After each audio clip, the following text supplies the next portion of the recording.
Bago natin umpisahan ang kwentong katatakutan, ay nais ko munang batiin ang bawat isa na sana ay nasa mabubuti kayong kalagayan saan man panig kayo dito sa mundo naroroon.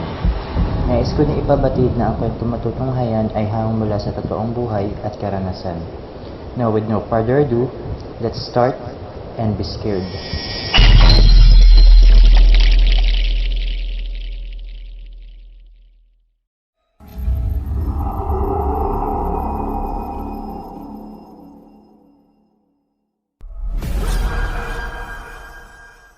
Magandang umaga, tanghali o gabi po sa inyong lahat. Lalong-lalo na po sa mga bumubuo nitong Pinoy Creepy Tales, partikular na kay admin o narrator Boss Giancarlo. At nais ko rin pong pasalamatan ang lahat sa walang sawang pakikinig ng mga kwentong katatakutan dito sa ating YouTube channel. Tawagin nyo na lamang po ako sa pangalang Linlin mula sa isang probinsya sa Visayas.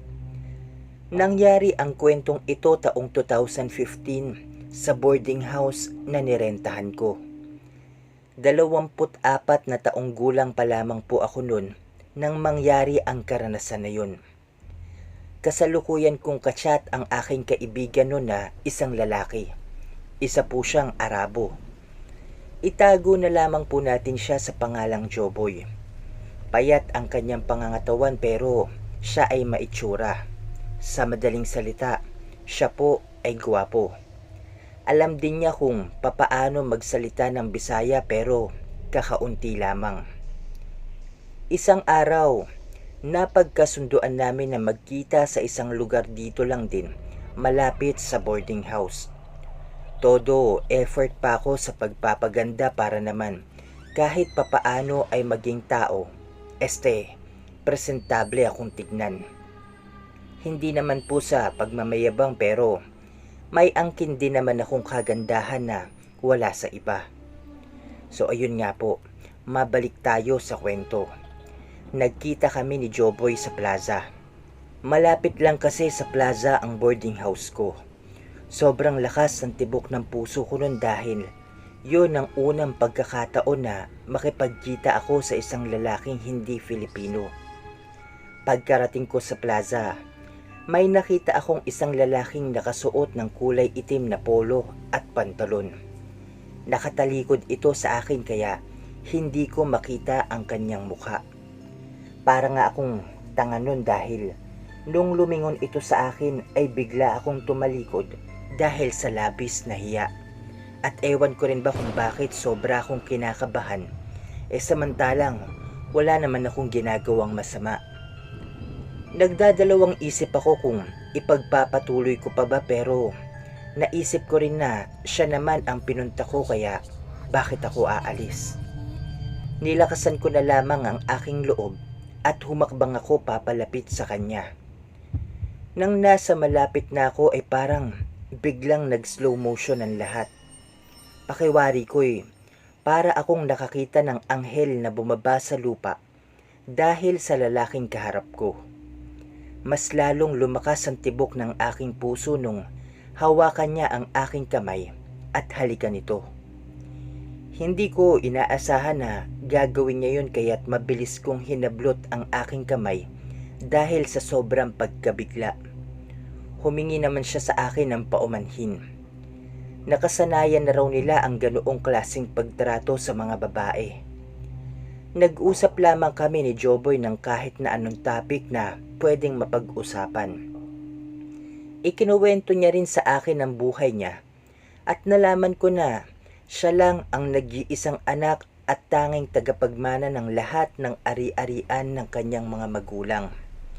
May kaya si Joboy pero hindi ko habol ang kanyang pera kundi ang aming pagkakaibigan. Kahit ano na lang ang ginawa namin. Kumain sa turo-turo, nag-ice cream, nagkwentuhan, nagkukulitan. Puro lang tawanan namin ang maririnig sa buong plaza noong mga oras na yun. Kahit may maraming mga tao roon ay hindi namin sila pinansin. Pagsapit ng hapon ay nagpaalam na kami sa isa't isa. Nakangiti ako habang papauwi sa aking boarding house dahil sa sobrang kilig at sobrang saya. Dahil sa totoo lang, NBSB ako. O sa madaling salita, no boyfriend since birth. Pagkarating ko sa boarding house ay kinuha ko agad ang aking cellphone at nag-chat ako kay Joboy na nakarating o nakauwi na ako. Para kahit papaano ay hindi siya mag-alala sa akin. Kachat ko lang siya buong gabi at napagkasunduan ulit namin na magkita kinabukasan. Wala rin naman kaming klase dahil araw iyon ng linggo. Kinabukasan, maaga akong gumising dahil sa sobrang excited na makita ulit siya.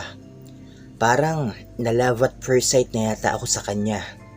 Paano ba naman kasi, ngayon lamang ako nagkagusto at nakipagkita sa isang lalaki na hindi natin kalahi. Papalabas na ako ng boarding house na mag-chat sa akin si Joboy na siya na lamang daw iyong pupunta sa boarding house ko dahil sa may kotse naman siya. Kaya sinabi ko sa kanya ang address ng aking boarding house na nirerentahan. Ang boarding house nga po pala na nirerentahan ko nun ay medyo luma na. Hindi nagtagal ay dumating na si Joboy. Ipinakilala ko siya sa aking mga ka-boardmate at mga pinsan na nasa kabilang kwarto. Nag-usap lang kami ng kahit na anong mapag-isipan naming pag-usapan. Napuno na naman ang tawanan ng 4 na sulok ng aking kwarto dahil sa kanyang presensya. Maraming beses na rin pabalik-balik si Joboy sa boarding house. Kilala na naman siya sa lahat ng mga taong naroroon, kaya ayos lang kahit araw-araw pa siyang bumibisita. Kahit sa paglalaba ay kasama ko rin siya. Hanggang sa dumating ang araw na sinagot ko siya o naging kami na ni Joboy. Minsan ay doon na rin siya natutulog sa aking boarding house. Kinagabihan, ginising niya ako dahil bigla na lang daw siyang nilamig at sumama ang kanyang pakiramdam. Nang suriin ko siya ay doon ko lang nalaman na mataas ang kanyang lagnat. Inalagaan ko siya ng ilang araw hanggang sa gumaling na siya. Sa sumunod na mga araw ay napagkasunduan ulit namin ni Joboy na mag-date. Buong araw din kaming gumala kahit saan-saan. Hindi naman po kami nahirapan dahil sa may sasakyan naman siya. Nung maramdaman ko na ang pagod ay sinabi ko sa kanya na umuwi na kami. Inihatid niya ako sa isang eskinita medyo malapit lang din naman sa boarding house namin. May gagawin pa raw siyang importante kaya sa eskinita na lamang ako bumaba. Naglakad na lamang ako patungo sa boarding house. Bandang 7:00 na noon ng gabi. Medyo malapit na ako sa boarding house nang mahagip ng mga mata ko ang isang nilalang na ubod ng pangit ang muka. Parang bumbilya ang kanyang mga mata dahil nagbabaga ito sa galit. Sobrang kinabahan ako noon lalo na nang tumingin sa akin ng kinaroroonan yung naturang nilalang. Mabilis akong tumakbo papasok sa boarding house at sinabi ko sa ka-boardmate ko ang nilalang na aking nakita. Dahil sa labis sa takot ay napagkasunduan namin ng 3 kong ka-boardmate na roon muna sila sa aking kwarto matulog para may kasama ko sa loob. Nung gabing iyon ay kami na lamang ang hindi pa natutulog. Pareho lang kaming 4 sa loob ng aking kwarto na nakikiramdam sa buong paligid. Sobrang tahimik na rin po ng gabing iyon dahil sa malalim na ang gabi. Tanging huni na lamang ng mga kuliglig ang aming maririnig. Hindi nagtagal ay nakarinig kami ng ingay sa labas ng bintana ng aking kwarto. Nagkatinginan kaming 4 at pareho kaming hindi alam kung ano ang mga gagawin. Nanayo na rin ang balahibo ko sa buong katawan, lalong-lalo na sa may bandang batok. Maya-maya pa'y nang hilakbot kami nang marinig namin na parang unti-unting binubuksan ang bintana. Nakatuon lang ang atensyon naming 4 sa bintana habang pilit naming isinisiksik ang aming mga sarili sa sulok ng aking kwarto. Naghawak-hawak kami ng mga kamay. Ramdam ko rin ang panginginig ng kanilang mga kamay. Tagaktak na rin ang butil-butil naming mga pawis nung mga oras na yun. Ilang minuto lang ay may mga matutulis na kuko kaming nakita na gustong pumasok. Pilit nitong binubuksan ang bintana. Maya-maya pa ay nag-uunahan kami sa pagsigaw ng gumuho ang ulo ng tinatawag nilang aswang. Sabi ng kaboardmate ko na aswang daw ang naturang nilalang na iyon. Sobrang nanginginig na kami nun sa labis na takot at sobrang hilakbot. Sigaw lang kami ng sigaw pero para bang walang nakakarinig sa amin. Kahit natatakot at nanginginig ay nagmamadali kong kinuha ang aking cellphone sa bulsa ng aking pantalon. Nung tingnan ko ang aking cellphone ay laking gulat ko na lamang dahil hindi ko na ito mabuksan. Nalobat pala yung cellphone ko noong mga sandaling iyon. Yun na lang sana ang paraan para makahingi kami ng tulong, ngunit nalobat pa. Hindi na namin alam nun ang aming mga gagawin. Sige lang kami sa pagsisigaw. Humihingi ng tulong ngunit walang nakakarinig sa amin. Sobrang tahimik lang ng paligid. Tanging mga sigaw lang namin ng umaalingaw-ngaw sa malalim na gabi. Umiiyak na rin kaming apat dahil sa labis na takot. Magkayakap habang pilit na isinisiksik ang aming mga sarili sa isa't isa. Maya-maya pa ay tuluyan ng tumambad sa bintana ang isang aswang. Hinawi nito ang kurtina at kitang-kita namin sa labas ng bintana ang nakakatakot nitong mukha. Hindi rin naman basta-basta makakapasok yung aswang sa bintana dahil sa may harang itong kahoy. Sinabihan ko ang mga kasamahan ko sa kwarto na huwag silang magpapadala sa takot at ikalma ang sarili upang makapag-isip kami ng paraan kung papaano namin mapapaalis ang aswang. Kahit nanginginig man ang aking mga kamay, ay mabilis kong kinuha ang kutsilyo na nasa ilalim ng aking kama. Inilalagay ko iyon roon bilang pananggalang o pamprotekta sa aking sarili. Nakita ko rin na kinuha ng kaibigan ko ang isang kahoy na nasa gilid lang din ng kama. Itago na lamang po natin siya sa pangalang Maylin. Kahit natatakot man, ay buong tapang kaming lumapit sa bintana kung saan ay doon nakasilip ang aswang. Pinalusot ko ang dulo ng kutsilyo sa kahoy na nakaharang para paalisin ang naturang nilalang. Si Maylin naman ay ganoon din ang kanyang ginawa. Hindi namin ito tinitigilan hanggat hindi ito umaalis. Doon pa lang kami nakahinga ng maayos nang umalis ang naturang aswang. Kumuha kami ng makapal na kumot at ginamit iyon para pantabil sa bintana. Pagkatapos dun ay pasalampak kaming naupo sa sahig habang mga nag-iiyakan. Napahagulhol kami sa nangyari dahil akala namin iyon na ang aming mga katapusan. Nakita ko sa mukha ng mga kaboardmate ko ang labis na takot at pangamba. Sino ba naman kasi ang hindi matatakot kung muntikan na kayong pasukin ng isang aswang? Kung wala lang yung kahoy na nakaharang sa bintana, ay paniguradong nakapasok na yun at baka nga sa mga sandaling iyon ay biktima na kami nito. Doon pa lamang kami nakaramdam ng kaginhawaan ng hindi na muling sumilip pa ang aswang sa bintana.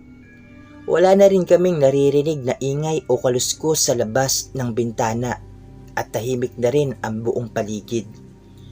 Tumahan na rin kami sa pag-iyak at inayos ang aming mga sarili. Dahil sa pangyayaring yun, ay napagkasunduan namin na magkatabi kami sa pagtulog sa aking kama. Pilit naming pinagkasya ang aming mga katawan sa maliit kong kama. Pero bago ang lahat ng yun, ay sinarado ko muna ng mabuti ang pintuan at pagkatapos ay pinatay ko na rin ang ilaw sa loob ng aking kwarto para sana matulog na. Ipinikit ko na noon ang aking mga mata dahil sa nakakaramdam na rin ako ng antok. Kalahating oras lang ang lumipas ay napabalikwas kami ng bangon dahil biglang bumukas ang ilaw ng kwarto. Hindi namin alam kung sino ang nagbukas. Napasigaw kami nun sa labis na takot at labis na pagkabigla. Sinabihan ko sila nun na huwag sumigaw dahil mas lalo lang silang matatakot kung magpapadala sila sa kanilang nararamdaman. Sinabihan ko rin sila na tumahimik dahil sa may naririnig na naman akong ingay na nanggagaling na mismo sa labas ng aking kwarto. Sobrang naiinis ako kay Maylin nun dahil sa binuksan niya ang pintuan para tingnan kung ano yung ingay sa labas. Ngunit muli na naman kaming nanghilakbot nang makita namin ang aswang na nakatayo na mismo sa labas ng aking pintuan. Nagmamadali akong tumayo nun at mabilis na isinara yung pintuan. Nagtulong-tulong kami sa pagtulak sa pintuan para hindi ito makapasok sa loob. Maya-maya pa ay bigla kong naalala na yung gitna ng dingding ng kwarto ko ay dati iyong bintana at tinabunan lang pala iyon ng plywood dahil sa kabilang kwarto nun ay may nagrerenta din. Sinabihan ko sila na wag silang aalis sa pintuan dahil pupuntahan ko lamang iyong bintana. Kinuha ko ang kutsilyo at ginamit ko yon para matanggal ang plywood na nakaharang. Nang matanggal ko na ang nakaharang, ay mabilis akong sumilip sa kabilang kwarto na yun para sana humingi ng tulong ngunit nadismaya ako dahil sa walang tao sa loob ng kwarto ngunit nakabukas naman ang kanilang ilaw. Nakakapagtaka lang dahil nung hindi pa sumasapit ang gabi ay naririnig ko pa na may tao sa loob ng kabilang kwarto. Ngunit ngayong kailangan na namin ng tulong ay nanlumo ako dahil sa wala ng tao sa kabilang kwarto. Sinabi ko nun sa kanila na parang nilinlang lang kami. Tinanong ako nila nun kung may tao ba sa kabilang kwarto. Hindi ako nakapagsalita o nakasagot. Umiling lang ako sa kanila bilang tanda na walang tao sa kabilang kwarto.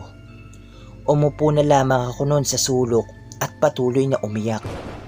Nawalan na kasi ako nun ng pag-asang may makakatulong pa sa amin. Maya-maya pa ay biglang tumayo si Maylin at sumilip sa butas ng dingding sa kabilang kwarto.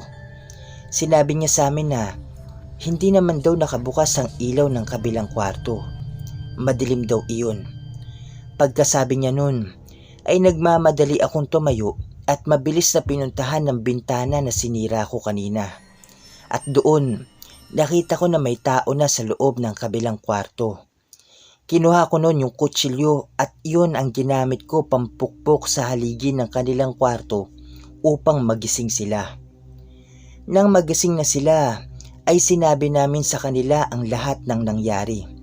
Sige lang kami sa pag-iyak noon habang ikinukwento namin sa kanila ang buong pangyayari. Nung gabing yun, ay nagkakagulo na ang aming boarding house dahil sa aming mga naranasan. Nagsilabasan silang lahat sa kani-kanilang mga kwarto para sana hanapin ang aswang ngunit hindi na nila ito nakita pa. Nung sumunod na gabi ay hindi na muling nagpakita o nanggambala pa yung aswang. Simula rin ng gabing yun ay nanguha kami ng buho at inilagay namin ito sa labas ng aming bintana. Mayroon din kaming inihandang matutulis na kawayan sa labas ng aking kwarto. At iyon po ang aking karanasan na magpasa hanggang ngayon sa kasalukuyan ay malinaw na malinaw pa rin sa aking isipan ang lahat ng nangyayari sa gabing iyon. Maraming salamat po sa inyong pakikinig at sa wala pong sawa ninyong pagsuporta dito sa Pinoy Creepy Tales Channel. Muli, ako po ito si Linlin.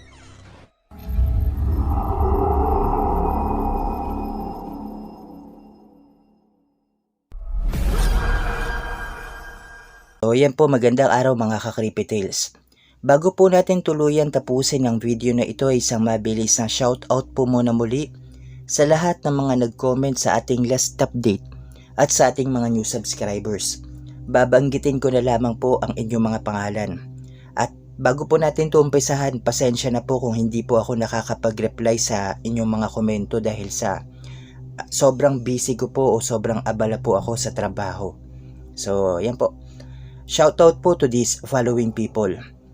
Binabati ko po si Boss Rapido Kalasag, si Miss Marites Guevara, si Boss Ice Cream, na meron din siya mga kwentong katatakutan sa kanyang channel. Sana po masuportahan nyo, makapag-subscribe po kayo sa kanya. Yung link po ng channel niya ay nasa description box itong ating video. Ice Cream po. Subscribe and support po yung channel nila. Thank you po. Binabati ko rin po syempre si Miss Rina Bustamante, si Miss C. Jersten. Maraming salamat po. Uy! Happy birthday po, advance happy birthday kay Miss C. Jersten na isa sa ating taga-suporta, taga-pakinig dito sa PCT channel. Nakso, baka po pwede makahingi ng Shanghai. Ayan, binabati ko rin po si Boss Jory Sevano, si Miss Marichelle de Guzman, si Miss Joncil Alviola. Maraming salamat po. Ayan. Shoutout din po syempre kay Boss Pilio, kay Boss Jamer Balermino na nakikinig mula sa Hong Kong, kay Boss Kambal ni Red Rosal. Ayun o, kamusta na kayo boss? Maraming salamat po at nakapakinig ulit kayo dito sa PCT channel. Yan, binabati ko rin po syempre si Miss Wilma Pascual, si Miss Sweet Lady Centeno, si Miss Wilma Fermalan. Kay Miss Wilma Fermalan, pwede po kayong mag-send ng kwento nyo o ng story nyo sa ating Pinoy Creepy Tales Facebook page. Search nyo lang po yung Pinoy Creepy Tales, o kaya pwede rin po sa email na pinoycreepytales@gmail.com. Yan, nawawalan ako ng boses, so pasensya na. Yan, binabati ko rin po si Miss Florita Pero, si Miss Teresita Saironi, si Miss Filipina Palsario, si Miss Jude's Evening Star, si Miss Ophelia Yasin, si Boss Sean Kyle Kabansag, si Boss SK, si Miss Maria Fumoto, nakasamang nakikinig ang kanyang auntie and cousin sa Osaka, Japan. Maraming salamat po sa inyo, Miss Maria Fumoto. Mag-iingat po kayo palagi. Yan, shoutout din po syempre kay Miss o kay Boss Ellie Parasat ng Hong Kong, kay Miss Blue Rose, kay Miss Dimples Yumi, kay Miss Iris Tachibana. Maraming salamat po. Binabati ko rin po syempre si Boss Beltran Dalin Jr., si Miss Sarah King, si Miss Angelina Suzuki, si Boss Road Trip LXVI, si Boss Jamer Belarmino, si Boss Jerry Maceda. Maraming salamat po. Shoutout din po syempre kay Miss Mary Acelar, kay Miss Eileen Doroteo, kay Miss Sweet Lady Centeno, kay Miss Wani Rosero na nagbabalik sa PCT. Maraming salamat po. Hindi nyo po nakakaligtaan o nakakalimutang makinig sa mga kwentong katatakutan na ibinabahagi natin dito sa PCT channel. Yan, binabati ko rin po syempre si Miss Annie Abdullah ng Singapore, si Miss Cleo Figueyer, si Miss Neneng 3M, si Boss Jasper Raid Stories na isa ring Tagalog horror channel katulad ni Ice Cream. Sana po makapag-subscribe kayo, masuportahan nyo yung channel nila, mapakinggan nyo yung mga kwentong ibinabahagi nila. Ice Cream po, hindi yung ice cream na kinakain na. Letter I, S, C, R, E, A, M. Ayan, nililinaw ko lang, share ko lang. Ayan, hello din po kay Boss Rom Jane TV na nakikinig din po dito sa PCT channel. Maraming salamat po. Ayan, shoutout din po kay Miss Linda Lin, kay Miss Pretty Lin Kasan na nakikinig mula sa Qatar. Maraming salamat po. Kay Miss Gresilda Ebasitas, kay Boss Bobby Ongsueco, kay Boss Pedro Tampos, kay Boss Arion Chris Ranke. Maraming salamat po sa inyo. Yan, hello din po kay Boss Allen Sunyas na pinapa-shoutout ang kanyang pinsan na si Sir Philip Sunyas. Ayan, maraming salamat po sa pakikinig at pagsuporta nyo sa PCT channel. Binabati ko din po syempre si Miss Eva Soledad na pinapa-shoutout ang kanyang anak na si Andrew Soledad na addict daw sa channel dito sa PCT dahil kakagising pa lang daw, gusto na makinig ng mga kwento natin dito. Ba, tapang niya na. Siguro kung ako yung ganyang edad, 7 years old, ano lang ako, mga kwentong batibot lang po ako. Aminin ko, duwag naman po ako dati hanggang ngayon. So, ayan. Hello po kay Andrew and kay Miss Eva Soledad. Thank you po sa pakikinig at suporta nyo dito sa PCT channel. Ayan, shoutout din po kay Miss Cecil Kuwa, kay Miss Mary Joy Villegas. Ayan po, nabanggit ko na, Miss Mary Joy Villegas. Pasensya na kung nakakaligtaan ko po yung pangalan mo dito sa shoutout natin kasi minsan po natatabunan. Binabati ko rin po syempre si Miss Anlin 30, si Boss Red Rivera, si Miss Queenie, maraming salamat po. Shoutout din po kay Miss Sarah King, kay Boss Lawrence Gallegos, kay Miss Wences 666, kay Miss Elaine Almera, kay Miss Ellie Gonzalez, kay Miss Secret Love and Life Confessions na isang Tagalog love story channel. Kung gusto nyo magpahinga sa mga kwentong kababalaghan o katatakutan, punta lang po kayo sa Secret Love and Life Confession. Yan, binabati ko rin po syempre si Miss Florita Pero, si Boss Bunsoy Fuentes, si Boss Jover Valeroso, si Miss Mary Azelar, si Miss Jude's Evening Star, si Boss Jeffrey Bersabal, si Miss Filipina Ma'am in Canada. Maraming salamat po sa inyo. Shoutout din po kay Miss Ophelia Yasin, kay Boss or kay Miss Charmel Raymaro. Ayan, maraming salamat po sa pakikinig, pagsuporta nyo dito sa PCT channel. Ayan, shoutout din po kay Boss SG Leagues, kay Miss Eileen Doroteo, kay Miss Casey Abala, kay Miss Queenie. Maraming salamat po.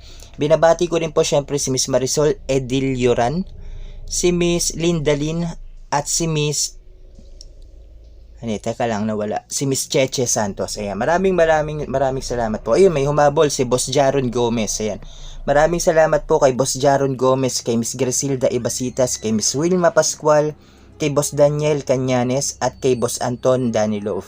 Ayan, maraming salamat po. Kung may mga nakaligtaan man po ako nabanggitin na pangalan dito sa PCT o sa shoutout natin dito sa PCT, pasensya na po, babawi po ako sa susunod nating update.